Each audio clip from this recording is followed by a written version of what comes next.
کبھی کسی باوے بنگالی باوے کے پاس جن دور کروانے کے لیے بھی نہ جایا کرو، کسی پامس کے پاس جو کہے کہ آپ کے ہاتھ پہ لائنیں دیکھ کے سمجھا دے کہ اتنے جن ہیں اور تمہاری قسمت یہ، ایسے لوگوں کے پاس نہ جایا کرو۔ حدیث کہتی ہے من اتی عرافا او کاہنا فصدقہ بما یقول فقد کفر بما انزل علی محمد صلی اللہ علیہ وسلم۔ جو کسی ایسے شخص کے پاس آ جائے جو قسمت پڑیاں نکالتا ہے اور ہاتھ دے کے قسمت بتاتا ہے، صرف پوچھ ہی لو 40 دن نماز قبول نہیں ہوتی۔ اگر اس کی بات مان لو تو پھر تم ادھر اس کی بات کی تصدیق کرو گے، ادھر قرآن کے منکر ہو جاؤ گے۔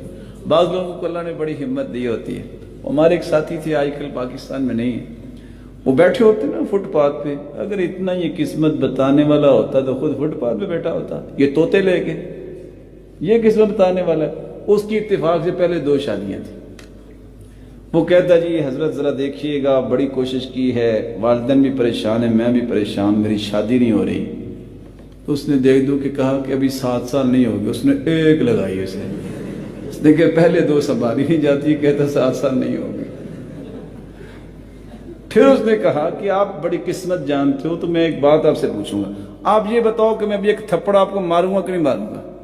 وہ بندہ سمجھ گیا میں نے کہہ دی نا ماروں گا تو پھر تو ضرور مارے گا، میں نے کہہ دی نا نہیں ماروں گا اس لیے پھر بھی مارنا ہے۔ کہتا ہے بھائی روزی کا مسئلہ ہے تو جان چھوڑو۔